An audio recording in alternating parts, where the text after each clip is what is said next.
With more people going to space than ever before, I wanted to know, are human beings ready to leave Earth behind? So, I talked to an astronaut who spent over a year up there. Is it true that you're just wearing a diaper? You know, it is what it is. If you outpace your diaper, it could just be a bad day. I met with science writers, This is my copy of your guys' book. Nice. health experts, As far as you know, has anybody ever had sex in space? Love this question. and a man who paid $30 million to join Russia's space program. Where I would gladly volunteer for a one-way trip to live on Mars. So what did I learn?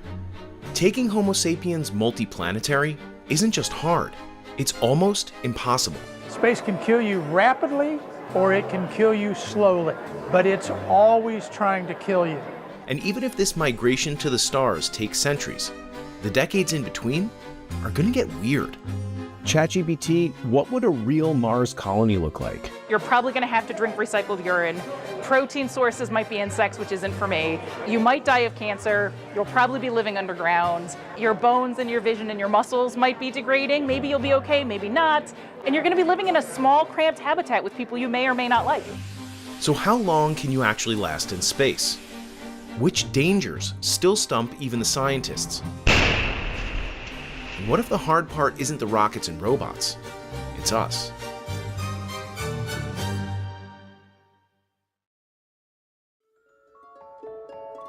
The first limit of living in space is that we don't have that many places to go. Mercury's climate is both extremely hot and cold. The surface of Venus could melt lead, and the rest of the planets too far away. So the first idea is staying local in low Earth orbit. That's convenient, but it's getting crowded with thousands of satellites and space junk. Then there's the moon.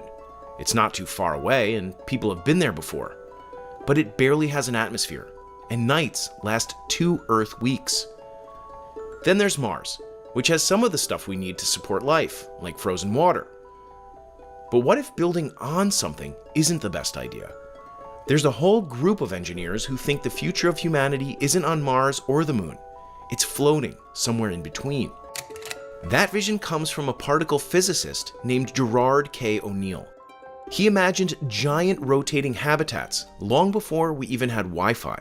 I'll come back to him, but first I want you to meet some of his followers actually trying to make it happen. Time to get into space mode. I went to Houston, Texas, New Worlds. to an event called the New Worlds Conference. Whoa. I want to get hit by Be careful with that. Look at how janky this looks. It's Space Expo meets Burning Man. Here's a astronaut.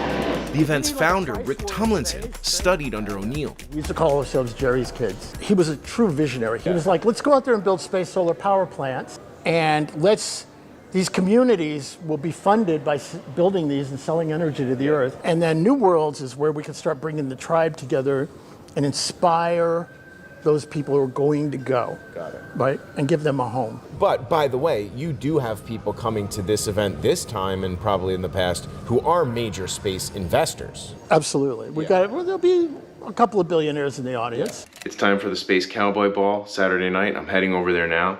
And y'all, I came prepared. The event culminates with the Space Cowboy Ball. Don't tell my wife or my rabbi that I was here. It's part networking, The best deals happen when you're at parties like this. part costume party. Brock, tell us what your outfit is. I'm a space pirate. As the people at the Space Ball partied like it's 2099, Rocket Man! I wandered through the empty exhibits at the Space Center Houston. From Skylab to 20 Mile space stations. Look, we got a guy taking a little shower break over there. Hi. Stuff that used to feel like pure sci-fi, it's starting to look kind of doable. So how do we get from something as Spartan as Skylab to O'Neill's full-on space cities? Good evening for Roundtable. I'm Harold Hayes. The most mind-boggling idea comes from the mind of a professor of physics named Gerard Kitchen O'Neill. This is something which we feel could be made as a first model space colony for about the cost of the Apollo project. O'Neill didn't just imagine floating cities. He detailed how to build them, starting with materials from the moon. It's probably a rotten place to live, but as a mining source, it's great. Lunar soil, called regolith, contains oxygen, aluminum, iron, and silica, and could theoretically be used to make fuel, glass, and solar panels. Rather than hauling heavy materials up from Earth, O'Neill invented something called a mass driver, an electromagnetic launcher that works like a railgun or magnetic roller coaster to fling raw material from the moon into orbit. The bucket carries a payload of lunar material, and it's accelerated by these magnetic coils. In orbit, those payloads would be caught and melted down in solar-powered furnaces to extract metals. This would feed a kind of orbital job shop, capable of manufacturing beams, solar cells, and eventually, more mass drivers. O'Neill's plan was a self-replicating industrial loop. One seed system could duplicate itself without needing anything new from Earth, and it could all be run remotely. The result would be giant habitats that rotate to generate artificial gravity, now known as O'Neill cylinders. Inside, lakes, farms, cities, powered by constant sunlight, built from moon dust, populated by people, and possibly plants and animals brought from Earth. They'd orbit at stable points called Lagrange points, the perfect parking spots in space, just a few days from Earth. Once you know the shape, you start noticing O'Neill-inspired designs in lots of movies and TV shows. Here's Babylon 5. Humans and aliens wrapped in 2,500,000 tons of spinning metal, all alone in the night. And the craft seen in the movie Interstellar. We're not meant to save the world. We're meant to leave it. Ready-made space colonies, no long trips to Mars required. In his original notes, O'Neill admitted this vision might take centuries, but it remains one of the most compelling and fully thought out ideas for how humans could live long-term in space. O'Neill passed away in the 90s, but his legacy lives on. And one of his most famous students is closer than ever to bringing this dream into reality. We can have 1 trillion humans in the solar system, which means we'd have 1,000 Mozarts and 1,000 Einsteins. This would be an incredible civilization. Just imagine, prime one-day shipping for 1 trillion people. Jeff Bezos has been a space nerd since he was a teenager. Then, as an undergrad at Princeton, he attended seminars with O'Neill. So far, he's taken celebrities on suborbital rides with his company Blue Origin. But now, he's going for something much more ambitious. Landers on the moon, built to unlock its buried treasure. The scientific term for this quest is In Situ Resource Utilization, or ISRU. And if humans can't figure it out, the entire future of living in space could fall apart. Here's the problem. Even with reusable rockets, arguably the biggest advancement in space exploration in recent years, it's still really expensive to launch stuff off Earth. So if you want to build a base, or a civilization, you can't bring everything with you. You have to live off the land. That means taking dirt, ice, or atmospheric gases and transforming them into what you need: air, water, and fuel.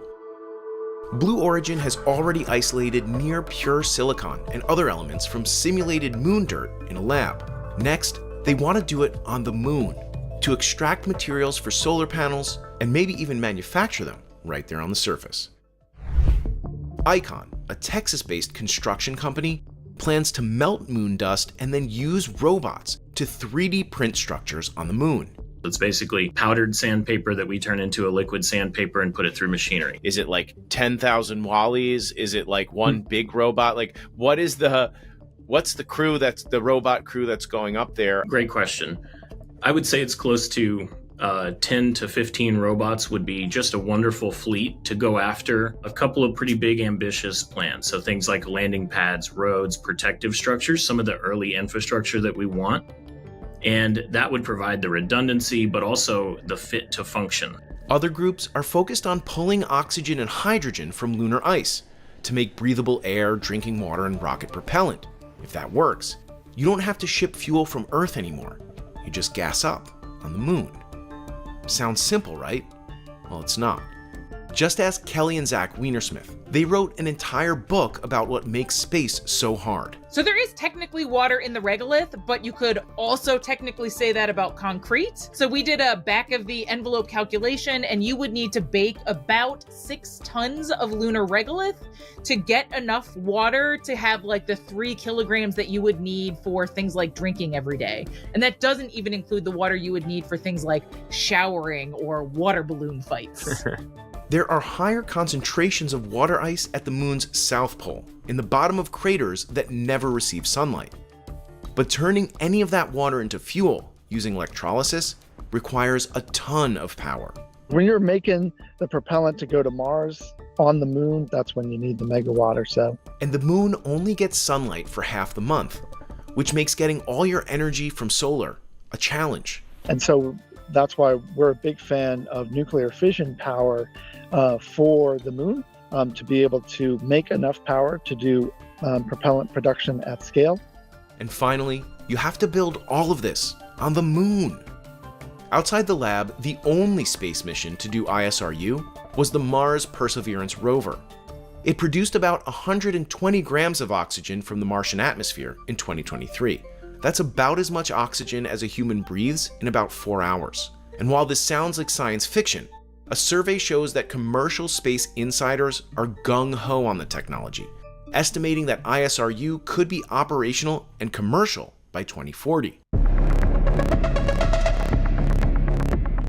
Elon Musk, on the other hand, is looking for volunteers to build a city on Mars for 1 million people. You may not come back alive, but it's a glorious adventure. Also, a very expensive one. Musk's plan hinges on Starship, the biggest, most powerful rocket ever built. The idea? Launch Starship into orbit, send 5 to 8 tanker ships to refuel it, then fly to Mars. If we achieve orbital refilling in time, then we will launch the first uncrewed Starship to Mars at the end of next year. Aside from the fact that it will be the longest manned space mission of all time just to get there, the first challenge is landing. Mars descent is one of the hardest problems in aerospace engineering. NASA's blunt about it. The system that landed Perseverance does not scale to human-class elements. It's like dropping a Winnebago from orbit into a windstorm and hoping the airbags work. And if you crash, you don't just lose cargo, you lose the crew. And even if they stick the landing, the entire return trip depends on ISRU. The SpaceX plan is to mine water ice for hydrogen and suck CO2 from the thin Martian air. Then run it all through a Sabatier reactor, an industrial device that turns it into water, oxygen, and methane. That's rocket fuel, baby. SpaceX calls this plan refillable Mars, but critics say it's more like regrettable Mars. Aerospace enthusiast Miguel Gurrea says the SpaceX mission gambles everything on a single point of failure. It's a bit fragile in that if it fails and you don't have a backup, astronauts can be stranded there. If the Sabatier reactor breaks, if the Martian ice is buried too deep, if dust storms disable the solar panels, you're maybe forever. And remember, there's no second ship, no alternate ride home, just one crew, one plan, one shot. The biggest challenge? Power. A Mars to Earth return using SpaceX's Starship would require a massive ISRU infrastructure, consuming 3.37 megawatts of continuous power and producing 2,400 tons of propellant for 2 returning Starships. That's enough to power about 1,500 American homes. It's equivalent to a solar farm the size of 20 football fields, delivered to Mars, fully operational, and able to run 24/7 for over a year. But Mars is dusty, very dusty. Dust storms can last weeks and even months, and they happen about 40 to 50% of the time during a standard 2-year Mars mission. That means your solar array could get buried, just when you need it most. Gurrea's alternative? Send smaller missions. Pre-deploy the fuel, use multiple vehicles, and build in backups. It's not flashy, but it's safer. And even if you survive, the final boss awaits. Launching off Mars. We've never done it before, not even with robots. NASA's current concept for a Mars ascent vehicle would require over 25 tons of fuel to get 4 people back into orbit.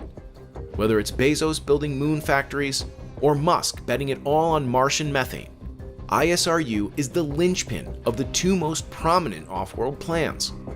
Until these companies prove they can mine ice, generate megawatts of power, and build chemical plants on alien worlds, the dream of living in space is just one broken Sabatier reactor away from becoming a very expensive camping trip.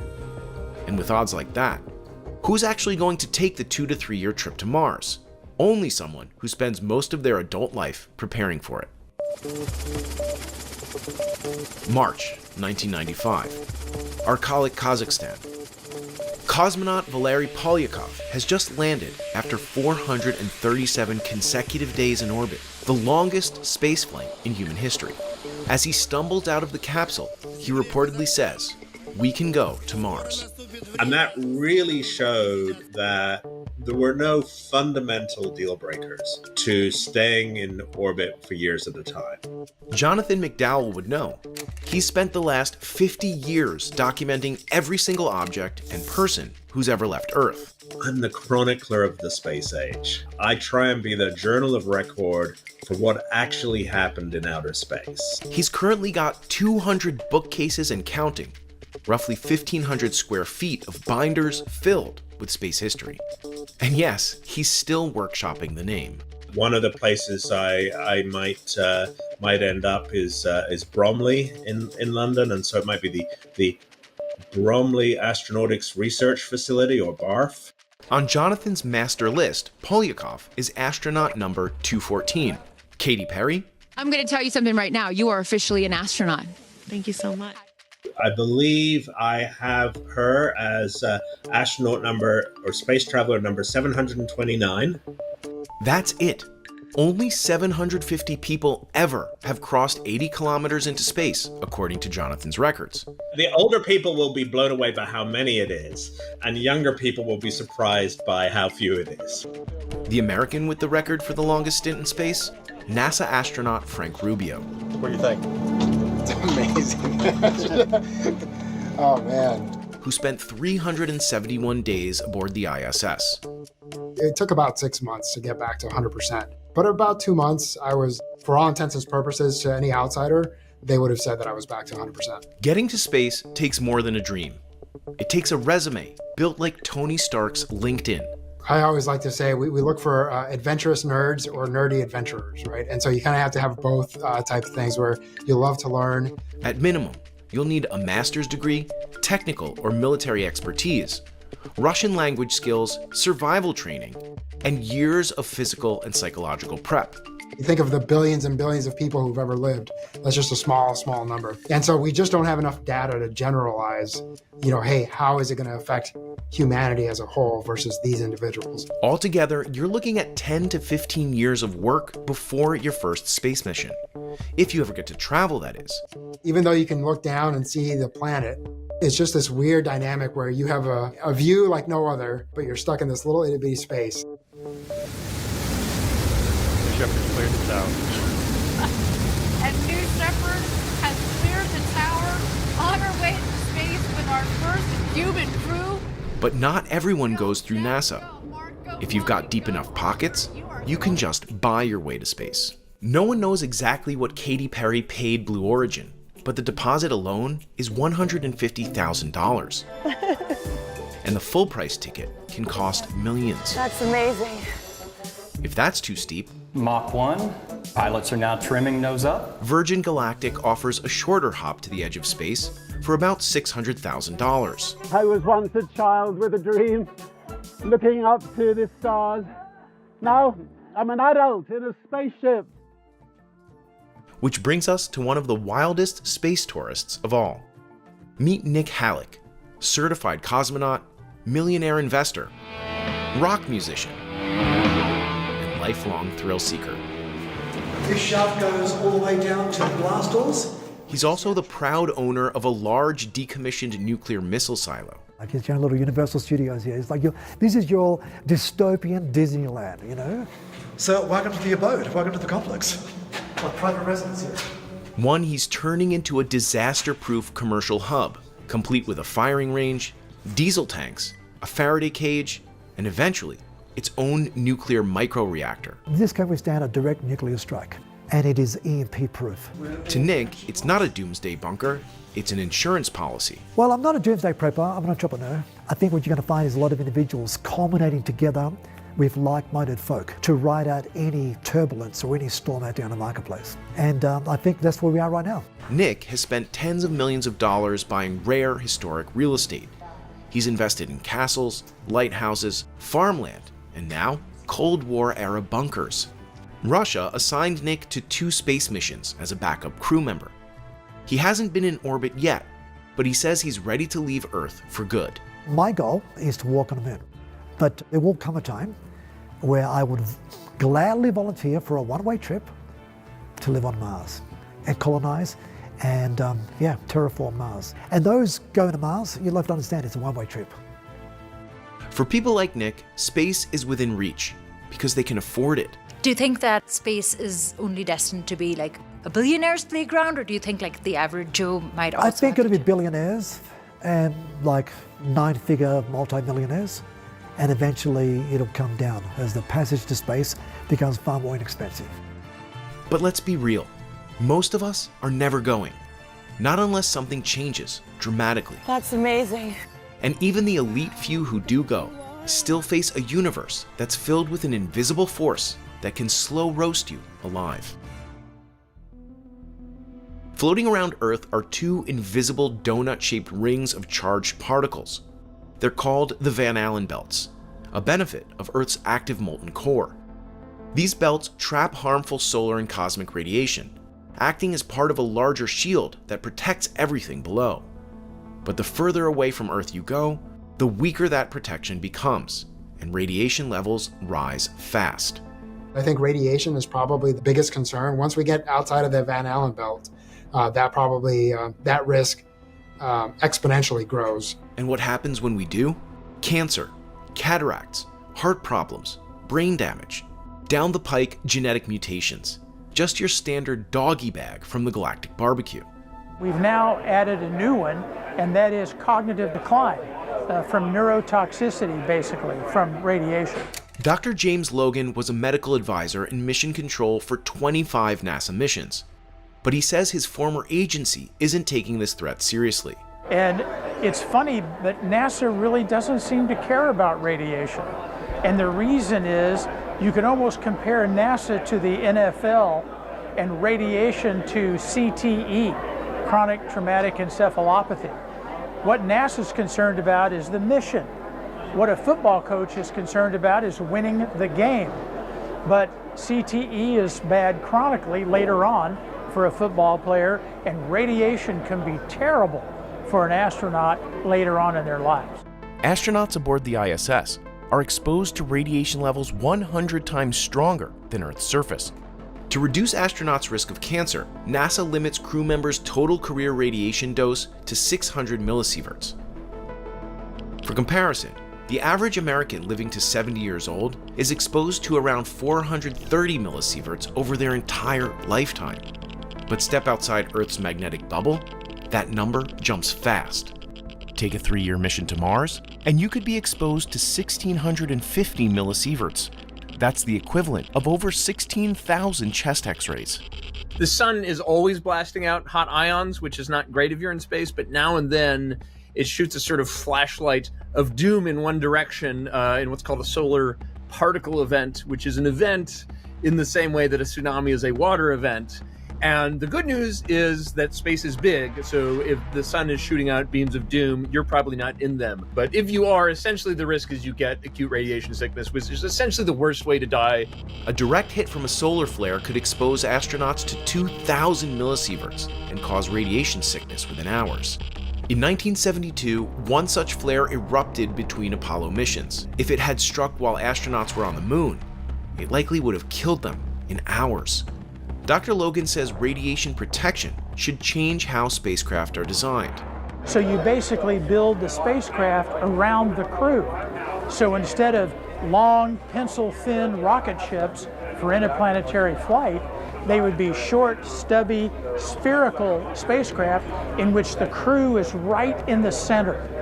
So they're surrounded by as much mass as you can get, and that would enhance their radiation protection. So this, not exactly realistic. If human beings ever live or work on the moon or Mars, they're going to have to live like ants, earthworms, or moles, because otherwise the environment just won't tolerate it. That means no strolls under the stars, more like digging in and staying there. Some scientists think ancient lava tubes, natural tunnels carved by molten rock, could be our best hope. Buried beneath meters of rock, they could provide natural radiation shielding for long-term habitats. Others have suggested piling rocks into a mound before the humans arrive. And we don't know where the caves are, we don't know if there's many caves, if they're reachable or not. So what we're doing is we're creating our own cave, our own shell structure under which these astronauts would be living. So it's made with local material, local regolith or Mars dust to protect our astronauts from that. So that's kind of a really big design driver for a base like that. We came up with some walls that were about somewhere around a meter thick. And we did something I thought was pretty clever at the time. You can see this sort of waffle cone structure here, and we can fill that with compressed regolith that we don't process. Whether we end up burrowing into lava tubes or piling up space rocks, one thing's clear. Even if we manage to survive all that space radiation, we've still got another pesky problem. Our squishy human bodies need calories, constantly. The first human meal in space, 2 tubes of meat puree and 1 of chocolate sauce. Yuri Gagarin slurped them down during his 108-minute flight in 1961, and in doing so, proved that you can eat upside down at 17,000 miles per hour. Since then, space cuisine has come a long way. Out with the squeeze tubes, in with the thermo-stabilized entrees. Meat and vegetable Russian stew, roasted quail, oatmeal with brown sugar, but look at how it's packaged. Real astronaut food. What's this?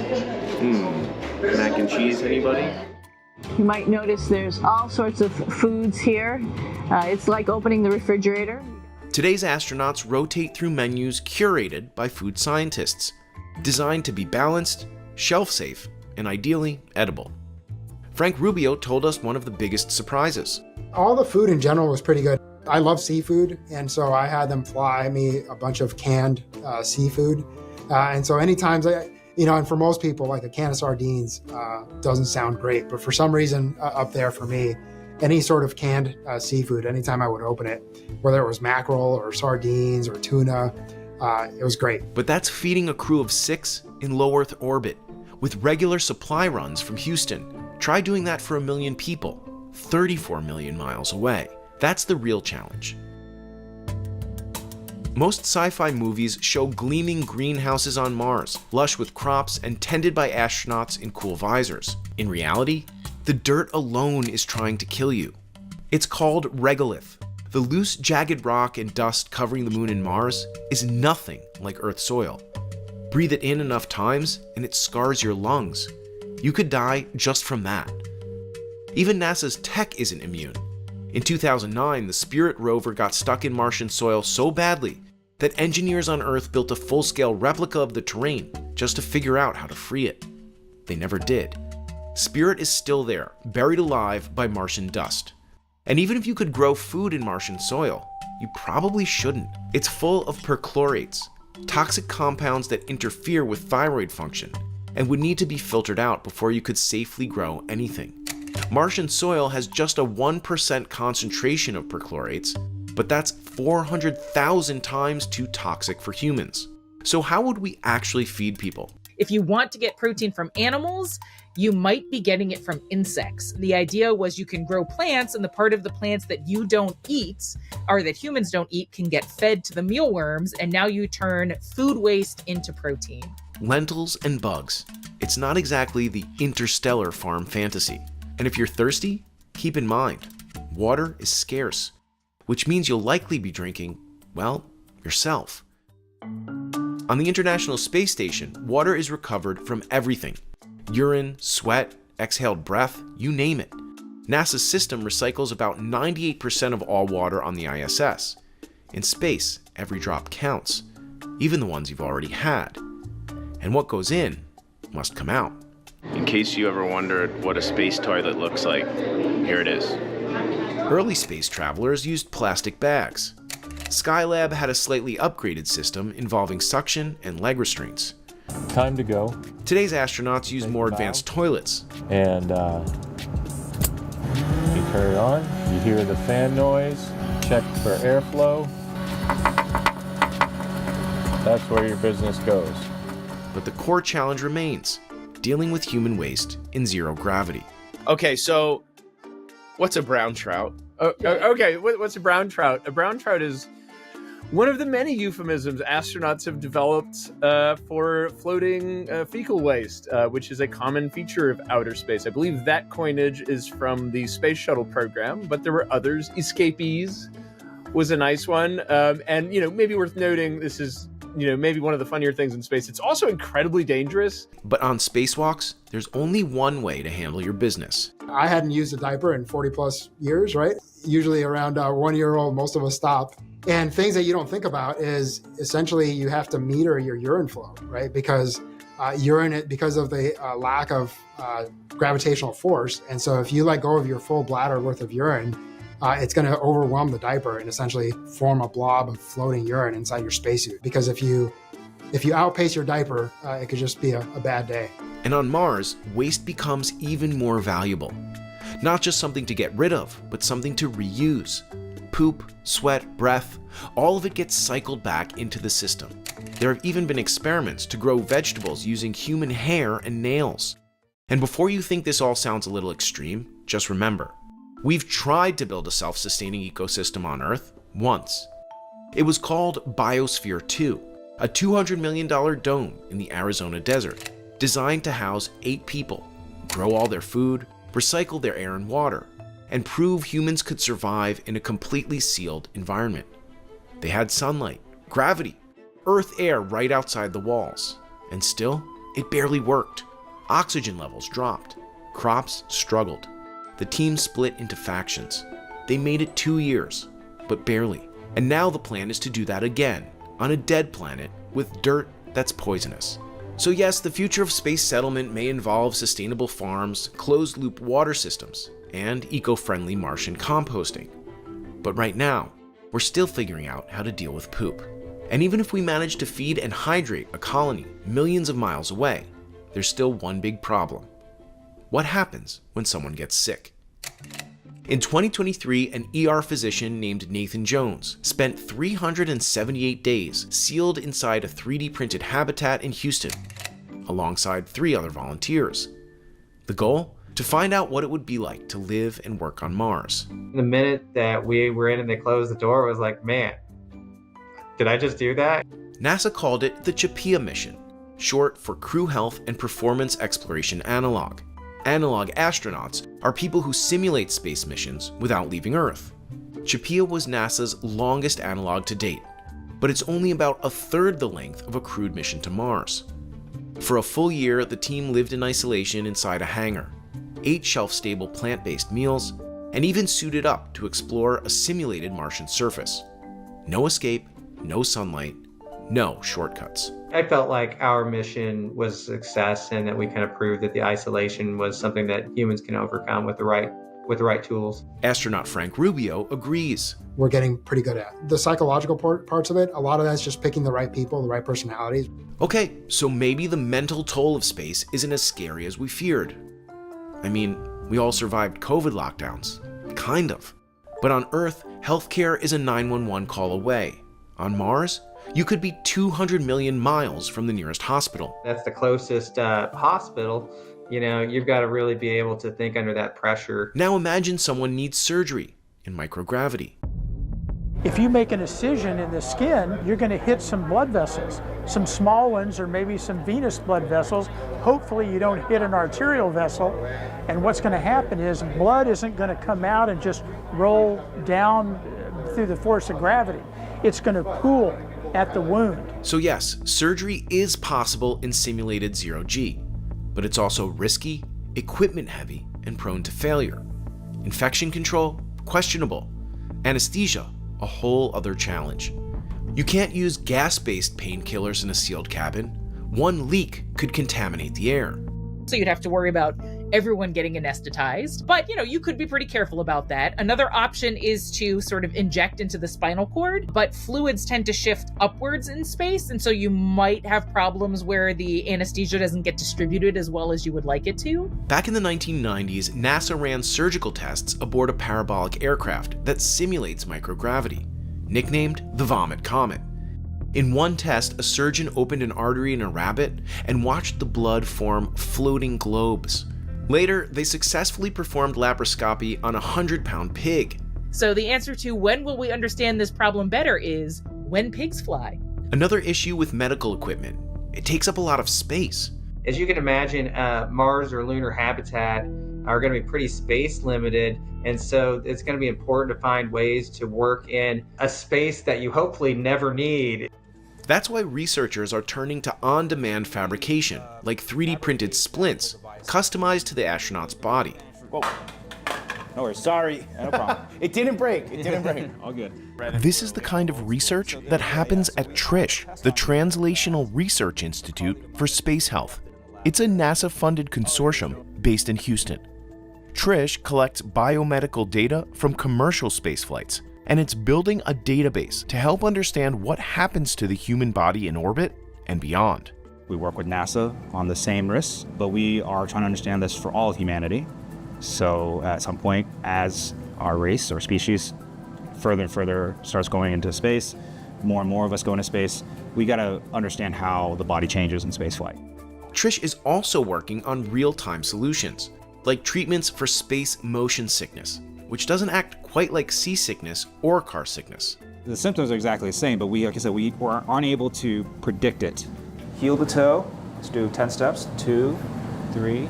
Astronauts undergo pre- and post-flight testing, including obstacle courses to measure balance and coordination. And splashdown, Crew 9 back on Earth. As returning astronauts know, gravity is virtually non-existent in free space, and on other worlds, it's wildly different. If you weigh 150 pounds on Earth, you'd weigh just 57 pounds on Mars and only 25 pounds on the Moon. My weight on the Moon, 62.2 pounds. Astronauts adjust surprisingly quickly to moving around in low gravity. After about 8 months, you genuinely almost, not that you forget how to walk, but you forget what it feels like to walk, and floating just becomes your perfectly normal feeling day-to-day kind of moving yourself around. And so I think one of the things that surprised me the most is how adaptable our brain is. But while your brain adjusts, your body doesn't. In microgravity, your bodily fluids shift upward. And for the first couple of weeks, you feel really stuffy and just kind of like you have a head cold. And that's just due to all that extra volume in your head. And so your heart, for every stroke that it pumps, it now has a significantly greater volume. So the stroke volume is increased, and that puts a lot of stress on your heart. But perhaps the biggest challenge in zero-G is bone loss. Without gravity constantly pulling on your skeleton, your bones start to deteriorate fast. It hits the weight-bearing bones first, your spine, hips, and legs. That's why treadmills and resistance machines are essential in orbit. One of the most important, ARED, the Advanced Resistive Exercise Device. ARED uses 2 vacuum cylinders to recreate that resistance, an hour of intense work in to replicate the 24 hours worth of pressure that your bones would otherwise be feeling. Some scientists say the answer to all this is simple. Just spin the spacecraft. Rotating a habitat can simulate gravity through centrifugal force, like in the O'Neill cylinders. But there's a catch, and the Wienersmiths call it the washing machine effect. Which is that if you've ever had a washing machine and all the towels were on one side when it started spinning, it didn't just spin nicely, it started wobbling, right? Now, in your washing machine, that's a slight concern. In a rigid outer space structure, that's a terrifying concern. And so you try to imagine you've got a rotating space station, and then there's a Taylor Swift concert on one side. So everybody goes, right? Now you've created the washing machine problem. I depending on where the crack goes, maybe all of Taylor's audience gets sucked out into the void. So, do we bounce back after a stint in zero-G? NASA's landmark TWIN study helped answer that. Astronaut Scott Kelly spent nearly a year in space. His identical twin, Mark, stayed on Earth. When Scott returned, researchers compared everything, right down to the DNA. Many of Scott's physiological changes reversed after he came home, but some didn't. He came back with DNA damage from radiation, increased inflammation, slower cognitive processing, dizziness, and nausea on re-entry. And here's the catch. We've only studied zero gravity and Earth gravity. We know almost nothing about what happens in between. How does the body respond to living on Mars gravity or moon gravity for years? What we don't know, after 63 years of human spaceflight, we do not know the gravity prescription. We don't know the dose, we don't know the frequency, and we don't know the side effects. And there will be side effects.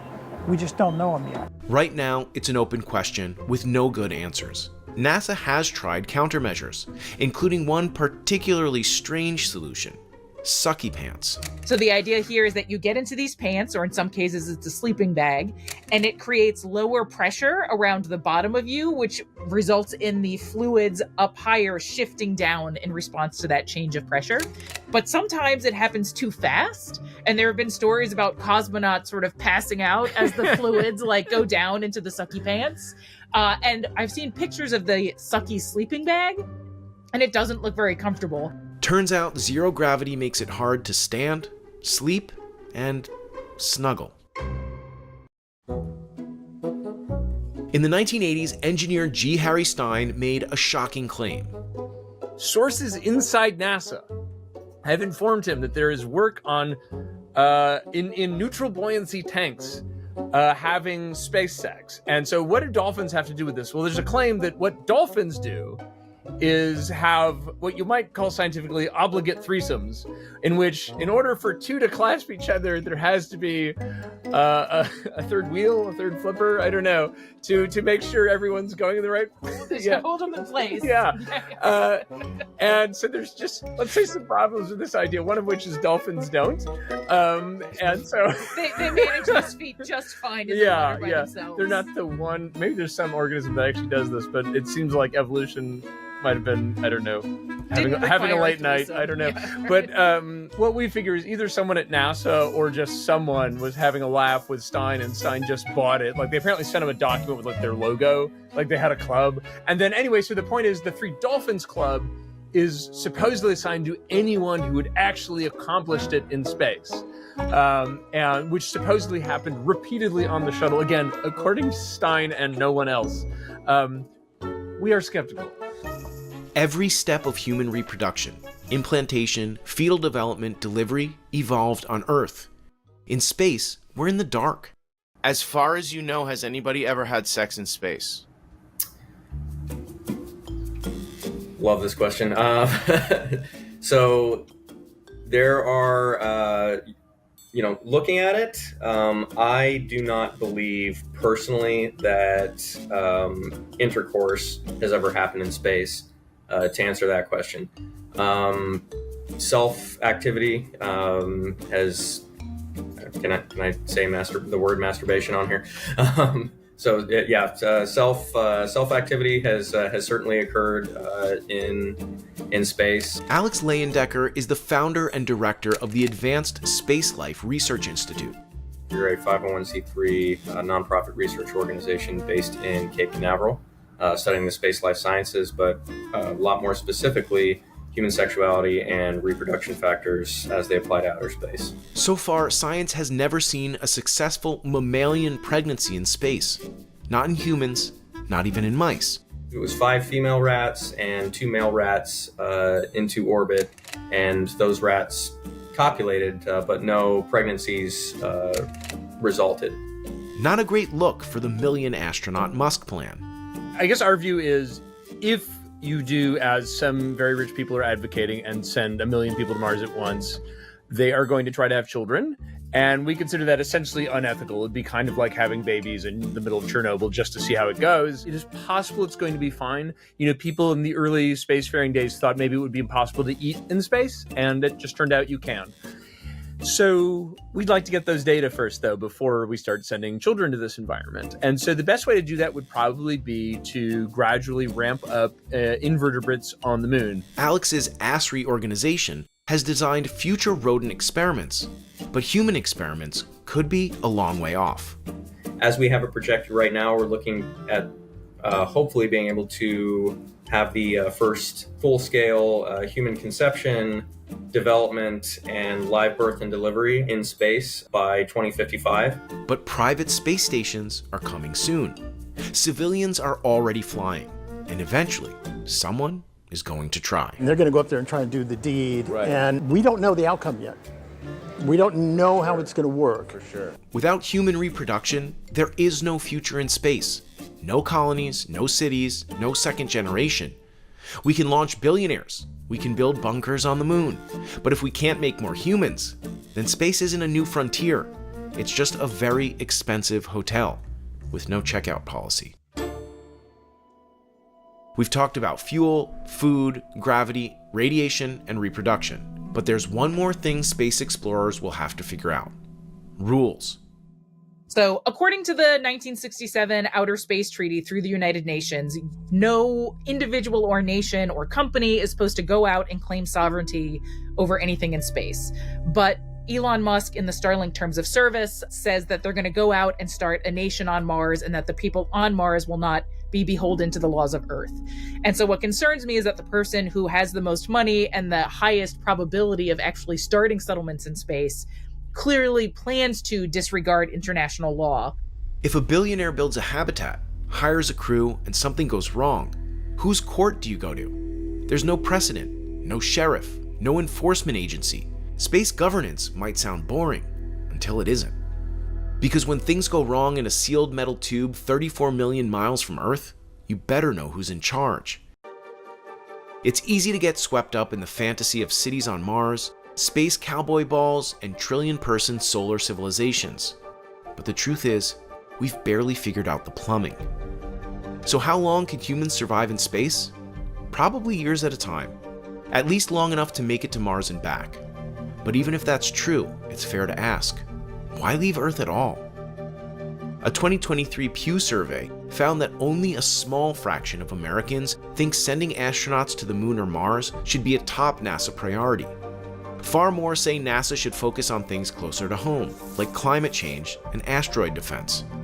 Can we, as humanity, live on Mars? I think with the mindset that we have, or the knowledge set that we have today, the answer would be no. But I think if you had asked any of us 20 years ago about certain technologies that we have now, right? Like, hey, are we ever going to have rockets that are landing their first stage back on Earth, right? Are we ever going to have humans that are living in space for more than a year? Heck, are we ever going to have all the capacity that a cell phone has, right? All of us would probably said no 20 years ago. So I think only time and creativity and engineering are the things that are not limited. So I think we can resolve any of those problems. It's just going to be a little bit of time and creativity, and we'll get there. Right now, civilization is not ready to expand to the stars. Not technically, not biologically, not politically. But that doesn't mean we won't try. If we continue on the same trajectory right now, we probably have another 90 to about 120 years of existence on this planet before we may become endangered. Because space has always been a mirror, reflecting not just our technology, but our fears, our ambition, and our imagination. We're all standing on the edge of this possibility. Yeah. And out there is this undiscovered country called the future. It's called the galaxy. It's called the universe. Okay. It's called hope. Okay. We need hope now. And in space, even the skeptics in the end think that our only future will be among the stars. I have to admit I'm kind of a true believer when it comes to permanent human expansion in the solar system. I think it's real clear. We either leave the planet or perish. It's just that simple. And the universe doesn't seem to have a stake in the matter at all. It's almost like, we can do that and survive, or we can not do that and eventually perish. It is true, single planet species don't survive. To be honest, to the extent people see our book as a kind of like, let's never do this manifesto, we regret it. I mean, I don't think we say that anywhere. We're mostly pushing back against silly ideas, or the idea that we can do this immediately, or that it would be ethical to do it immediately. For us, doing it right means handling all these difficult medical problems, especially reproduction, handling the need to be able to create artificial ecologies on other planets that can sustain people safely, and then somehow finding a way to make a legal structure that allows all of this to be at least moderately harmonious so that we don't increase the danger to ourselves by expanding outward.